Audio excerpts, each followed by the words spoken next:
Two holes in a child's skull, spaced exactly the width of a leopard's jaw. South Africa, 1924. It comes out of a limestone quarry. The child was 3 years old. It didn't fall. It didn't starve. It was caught, lifted off the ground, carried up into a tree, and eaten. The case is 2 million years old. The victim can't speak, but the evidence can. And it says something that shouldn't be possible, because somewhere in this same case file is a second skeleton, a grown adult with no teeth who lived for years after losing them. Prey doesn't do that. Prey dies. So hold that contradiction. A species too weak to survive that somehow did for almost all of our history. We were not the hunter. We were the meat. Every case starts with a suspect. Ours is the deadliest predator that ever lived. Smilodon. 600 pounds. Canines the length of your hand. It didn't chase. It waited. In tall grass. Near water. It closed the distance in a single silent lunge, and one bite to the throat ended it. But here's the thing about Smilodon. It was the suspect you could see coming. The ones that killed us most often, you couldn't. At night, the cave hyenas came. A bite strong enough to crush bone for the marrow inside it, hunting in packs of 20 in the dark when our eyes were useless. Behind them, more. The short-faced bear, 12 feet standing, built to run you down across open ground. Cave lions, larger than any lion alive today. Dire wolves, 30 to a pack. Now look at the victim.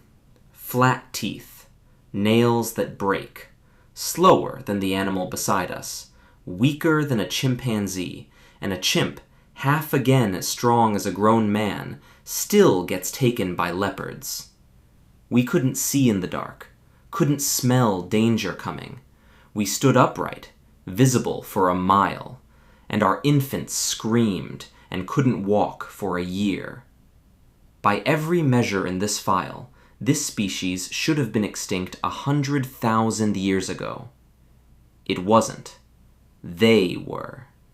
Every suspect I just named is gone, and we are still here. So the real question was never who hunted us. It's how the prey is still filing the report. 3 things kept us alive. 2 of them you'd guess. The third one shouldn't have worked at all. The first? Fire. Wunderwerk Cave. Burned bone, ash, hearths, 1 million years old. Fire draws a circle roughly 30 feet across, and no predator will cross it. It's wired into them. Even now, lions turn away from open flame. But fire did more than hold the line. It bought us time.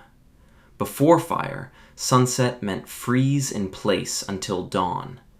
After fire, 3, 4 extra hours to make tools, to plan, to talk. And it let us cook, and cooked meat feeds a bigger brain, and a bigger brain solves harder problems. The second, endurance. We are terrible sprinters, but no predator on Earth can do what we do next. Run for hours.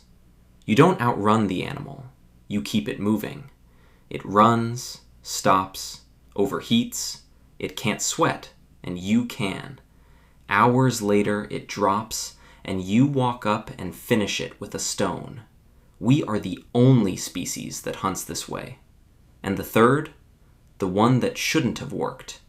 Not teeth, not speed, not muscle. Each other. Remember the skeleton with no teeth. Dmanisi, Georgia. A skull, 1.8 million years old. Every tooth gone. Lost years before death. No teeth means you can't chew, can't process raw food. And yet this person lived on for years, which means someone fed them, chewed for them, cooked it soft enough to swallow. No predator does this. A lion with no teeth dies. A human with no teeth gets carried. Shanidar Cave, Iraq. A Neanderthal. A broken arm healed, blind in one eye, crippled with arthritis. He reached 40. He couldn't hunt. He couldn't fight. His group kept him alive anyway. That is the line no other animal crosses. We didn't just cooperate. We cared.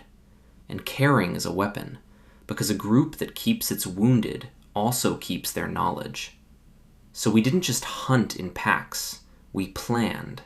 Drive the animal to the cliff, wait at the bottom with spears, cut off the escape. 300,000 years ago, in Germany, we carved the Schöningen spears, balanced, aerodynamic, built to kill from 30 feet. 5 humans, with a plan and a spear each, could bring down a saber-tooth. And they did! So let's reopen the suspect list. One last time. Smilodon, extinct. Cave lion, extinct. Short-faced bear, extinct. Cave hyena, direwolf. Every apex killer on this board, gone. Most of them vanished within a few thousand years of us reaching their continent. The victim didn't just survive the investigation. The victim hunted down every name on the list. Evolution gave each predator one gift: speed, teeth, size, venom. It gave us the only thing that beats all of them. We could learn from a death and teach the next child not to repeat it. The child in the quarry was prey. 2 holes in a skull, 2 million years ago. Its descendants became the one predator this planet could not kill. Case closed. Not because we found out who hunted us, because we outlived every last one of them. File number ___. The hunted wrote the ending.